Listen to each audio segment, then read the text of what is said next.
क्या किसान फिर डालेंगे दिल्ली में डेरा? किसानों ने क्यों कहा अब आंदोलन नहीं, अब होगी क्रांति? दिल्ली में किसानों की हुंकार, डरी मोदी सरकार। महापंचायत में किसानों ने सरकार को दिया अल्टीमेटम। नमस्कार, मैं हूं परवीन शेख। आप सभी का हमारी स्पेशल रिपोर्ट में बहुत बहुत स्वागत है। आज की इस रिपोर्ट में चर्चा करेंगे किसानों की हुंकार की। अब आंदोलन नहीं, अब होगी क्रांति। क्या दिल्ली का फिर घेराव करेंगे किसान? क्या किसानों से डरते हैं पीएम मोदी? 22 अगस्त को किसानों के दिल्ली कूच ने बीजेपी सरकार की सांसें थाम दी थी। 22 अगस्त को किसानों की महापंचायत से कैसे बैकफुट पर नजर आए पीएम मोदी, चलिए हम आपको बताते हैं। किसानों की महापंचायत को देखते हुए दिल्ली के सभी सीमाओं की सुरक्षा कड़ी कर दी गई। इसके साथ ही दिल्ली के कई इलाकों में ट्रैफिक जाम के हालात बन गए। जंतर मंतर पर किसानों ने पुलिस की बैरिकेडिंग गिरा दी। इसके अलावा गाजीपुर बॉर्डर पर प्रदर्शन करने पहुंचे किसानों को पुलिस ने हिरासत में ले लिया। संयुक्त किसान मोर्चा ने जंतर मंतर पर किसान महापंचायत बुलाई, जिसको लेकर सभी आने जाने वाली गाड़ियों की चेकिंग की गई। महापंचायत में शामिल होने के लिए अलग अलग राज्यों से किसानों का जत्था दिल्ली पहुंचा। हालांकि दिल्ली पुलिस ने इसकी इजाजत नहीं दी थी। इस बीच जंतर मंतर पर किसानों ने पुलिस की बैरिकेडिंग गिरा दी। गाजीपुर से हिरासत में लिए गए प्रदर्शनकारी किसान। गाजीपुर बॉर्डर पर प्रदर्शन करने पहुंचे किसानों को दिल्ली पुलिस ने हिरासत में ले लिया। उन्हें आगे बढ़ने से भी रोक दिया गया। दिल्ली पुलिस उन्हें बस में सवार करके ले गई। किसानों ने कहा कि किसानों के खिलाफ सरकार तानाशाही बरत रही है। गाजीपुर बॉर्डर पर और भी कई किसान पहुंच रहे थे और जहां पर उन्हें गिरफ्तार किया गया। सिंघू बॉर्डर पर पुलिस चेकिंग के दौरान एक बस को रोका गया और ये बस किसानों से भरी थी, जिसके बाद उन्हें आगे नहीं जाने दिया गया। बस में सवार किसानों ने बताया कि वो जंतर मंतर जा रहे हैं। बस में पंजाब से आए किसान थे। इक्का दुक्का वाहनों में जो किसान आ रहे थे उन्हें जाने दिया गया। जंतर मंतर पर किसानों ने जमकर की नारेबाजी।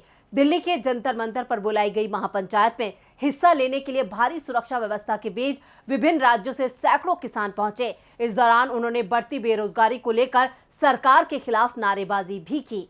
सिंघू बॉर्डर पर लगा लंबा जाम, पैदल ही बॉर्डर पार करने लगे किसान। सिंघू बॉर्डर पर जाम होने की वजह से कई किसान पैदल ही बॉर्डर पार करने लगे। उनका कहना था कि उनके ट्रैक्टर ट्रॉली पीछे रह गए हैं और वो पैदल चलकर बॉर्डर तक पहुंचे हैं। रेलवे लाइन और मेट्रो स्टेशनों पर भी भारी सुरक्षा। संयुक्त किसान मोर्चा और अन्य किसान संगठनों के महापंचायत के ऐलान के बाद सरकार ने सभी सीमाओं पर भारी पुलिस बल की तैनाती कर दी थी। किसानों के प्रदर्शन के चलते पुलिस ने राकेश टिकैत को पहले ही हिरासत में ले लिया था। पुलिस की इन तैयारियों और पुलिस की दमनकारी कार्रवाई से साफ था कि मोदी सरकार किसानों से डर गई है। सरकार नहीं चाहते कि किसान दिल्ली में जमा हों, क्योंकि किसानों की मौजूदगी मोदी सरकार के लिए मुसीबत का पैगाम लाती है। आखिर क्यों हैं किसान और मोदी सरकार आमने सामने? किन मांगों को लेकर किसान कर रहे हैं बड़े आंदोलन की तैयारी? संयुक्त किसान मोर्चा ने मोदी सरकार के सामने कई मांगे रखी। उनमें से ये मांगे खास हैं। 4 किसानों और एक पत्रकार की जान लेने के मामले में केंद्रीय गृह राज्य मंत्री अजय मिश्र टैनी को मंत्रिमंडल से बर्खास्त किया जाए और गिरफ्तार करके जेल भेजा जाए।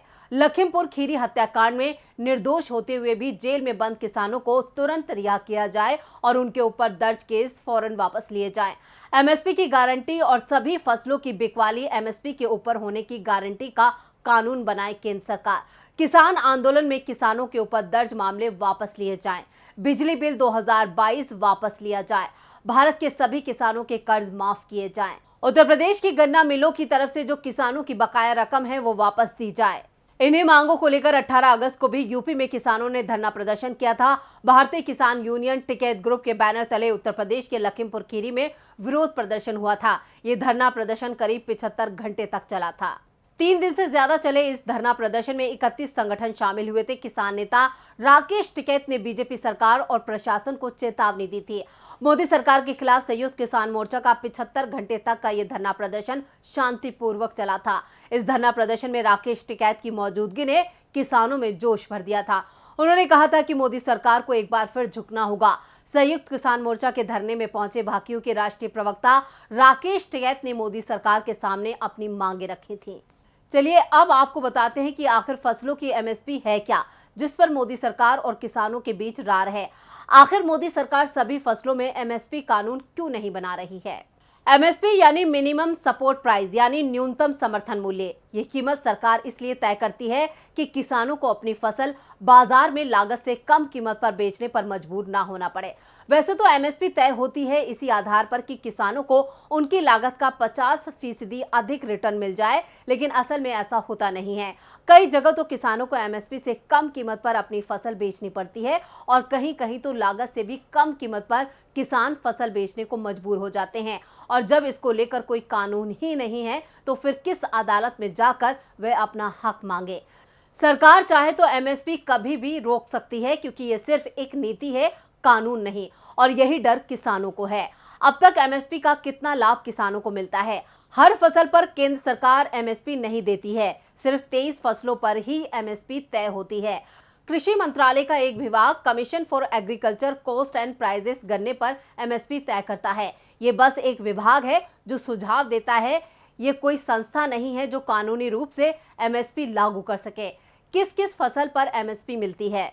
इसमें 7 अनाज वाली फसलें हैं, जैसे धान, गेहूं, बाजरा, मक्का, ज्वार, रागी, जौ। 5 दालें हैं, चना, अरहर, मूंग, उड़द, मसूर। 7 ऑयल सीड्स हैं, जिन पर मूंग, सोयाबीन, सरसों, सूरजमुखी, तिल, नाइजर या काला तिल, कुसुम है। और 4 अन्य फसल हैं, जिनमें गन्ना, कपास, जूट, नारियल शामिल है। इनमें से सिर्फ गन्ना ही है जिस पर कुछ हद तक कानूनी पाबंदी लागू होती है। एमएसपी को लेकर किसानों की मांग क्या है, चलिए हम आपको बताते हैं। आंदोलन कर रहे किसानों की मांग है कि सरकार एमएसपी से कम कीमत पर फसल खरीद को अपराध घोषित करे और एमएसपी पर सरकारी खरीद लागू करे।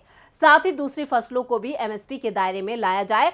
हालांकि प्रधानमंत्री मोदी कह चुके हैं कि एमएसपी की व्यवस्था जारी रहेगी और सरकारी खरीद भी जारी रहेगी, लेकिन किसान संगठन चाहते हैं कि उन्हें ये बात कानून बनाकर लिखित में दी जाए। सरकार ये गारंटी लिख कर देने को तैयार क्यों नहीं है? जानकार मानते हैं कि अगर एमएसपी पर खरीद का प्रावधान सरकार कानून में जोड़ भी दे तो आखिर कानून का पालन किया कैसे जाएगा?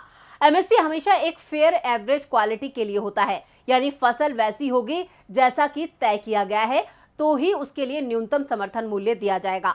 लेकिन कोई फसल गुणवत्ता के मानकों पर ठीक बैठती है या नहीं, इसे तय कैसे किया जाएगा? जो फसल उन मानकों पर खरी नहीं उतरेगी उसका क्या होगा?